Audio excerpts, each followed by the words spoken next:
हालै गठन भएको घुम-जोरमंगलो कोभिड-19 भ्याक्सिनेसन वाट्सएप कमिटीले येल्मो किदुक सोकिया रोडको सार्वजनिक भवनमा वाङदी येल्मोको सभापतित्वमा यस क्षेत्रका विभिन्न सङ्घ संस्थाका सभापति सचिवहरूलाई वर्तमान कोभिड-19 को सरकारी दिशानिर्देशनलाई पनि ध्यानमा राखेर सामाजिक दूरत्व पालन गरेर जरुरी सभा आयोजना गरियो। यस दिन भ्याक्सिनेसन प्रमुख संयोजक ठेन्डुप डुप्पाडाँडा यूपीएससीमा फेरि पुन भ्याक्सिनेसन सुरु भएपछि यस क्षेत्रका समाजका आम जनतालाई दैनिक 100 डोज दिने वचन स्वास्थ्य कर्मचारीले दिएका थिए। तर जब भ्याक्सिनेसन सुरु गरियो त्यस समय समाजलाई कसरी दियो भनी समस्या आइपरेको विषयमा स्पष्टीकरण पनि दिएका छन्। यसर्थ यसै दिनदेखि यस भ्याक्सिनेसन कार्यको संयोजक साङ्गे डुप्पाडाँडा अब भने यस क्षेत्रवासी आम जनताको भलाइको निम्ति एउटा अराजनैतिक सङ्गठन सुरु गर्नुपर्छ भनी आज नै उपस्थित समाजका सभापति सचिवहरूको सहमतिमा घुम-जोरमंगलो पिपल्स फोरम गठन गरेका जानकारी प्राप्त भएका छन्।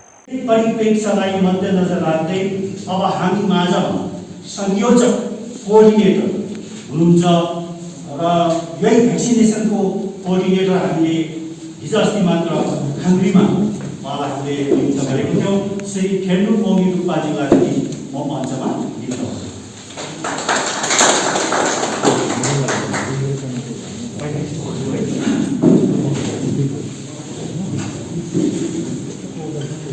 यस्तै प्रकारले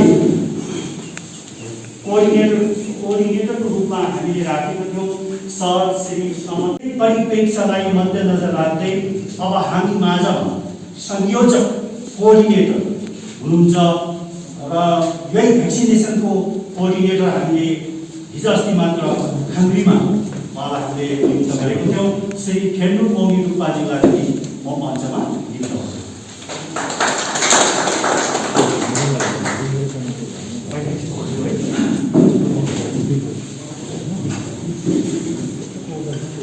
यस्तै प्रकारले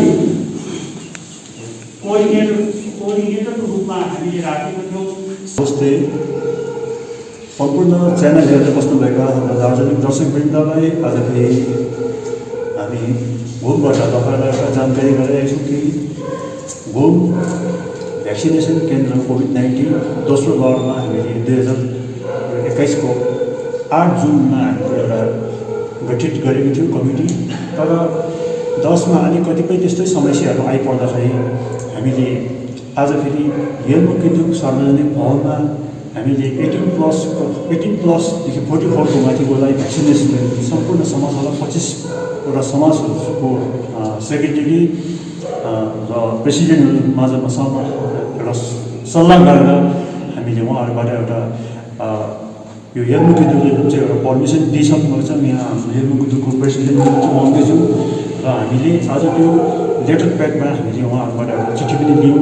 यो हामी चाँडै नै यस विषय लिएर हामी सम्बन्धित विभागसँग हामी भेटघाट गर्न जानेछौँ र आज हामीले आजकै दिन यही फेरि भ्याक्सिनेसन केन्द्रलाई नै भ्याक्सिनेसनकै विषय लिएर कोभिड-19लाई चाहिँ दोस्रो दौरलाई निमिट्याङ्ग बनाउनुको निम्ति आज यो जुन चाहिँ भ्याक्सिनेसन वाट्सएप ग्रुप खोलिएको थियो त्यही ग्रुपलाई नै आज हामीले घुम-जोरमंगलो पिपल्स फोरम पनि खोलेको छौँ।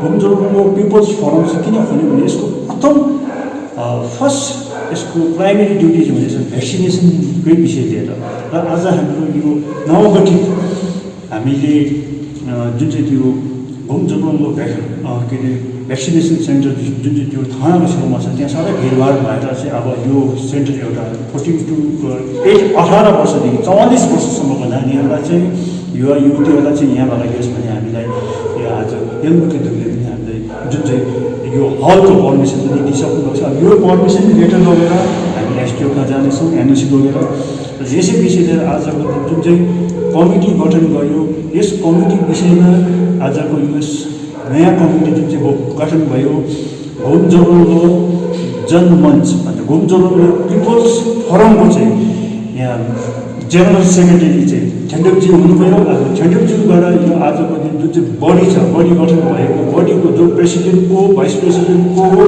यस विषयमा उहाँले जानकारी गराएर यो भ्याक्सिन यो किन चाहिँ यो खोल्नु पर्यो के कारण चाहिँ खोल्नु पर्यो यसको कामहरू के हो कसो हो यस विषयमा तपाईँले सानो छोटो मुद्दामा 2 शब्द राखिदिनुहोस् भने म यहाँ धन्यवाद साङ्गेजीलाई।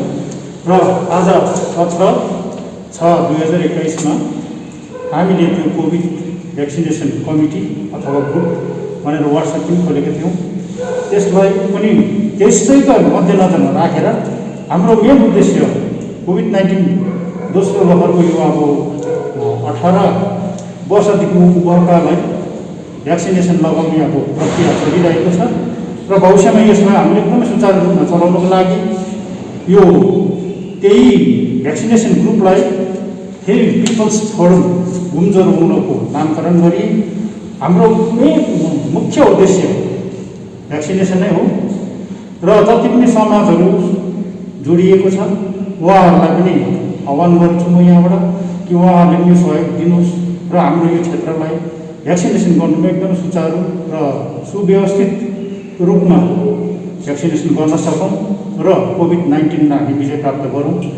र आजको सभामा सबै सर्वसम्मतिले यस प्रकारले गभर्निङ बडी भन्छ र सञ्चालन समिति पिपल्स फोरम घुम ज्वरो नामकरण गरियो र यसका अध्यक्ष president Sange Duppa, vice president Wangdi Yolmo, general secretary म स्वयं Hendup Wangdi Duppa, joint secretary Sambandh Tamang, treasurer Chhiring Wangdu Bhutia, assistant treasurer दावलहरूको Bhutia, adviser chief adviser Pasang Bhutia,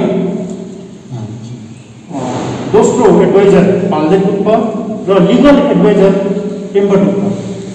हामी आज गभर्निङ बडी यसमा यति 9 जना लिएर गठन गरेका छौँ र समस्त समाजका अध्यक्ष सचिव चाहिँ स्वयं अटोमेटिकली यसको समितिको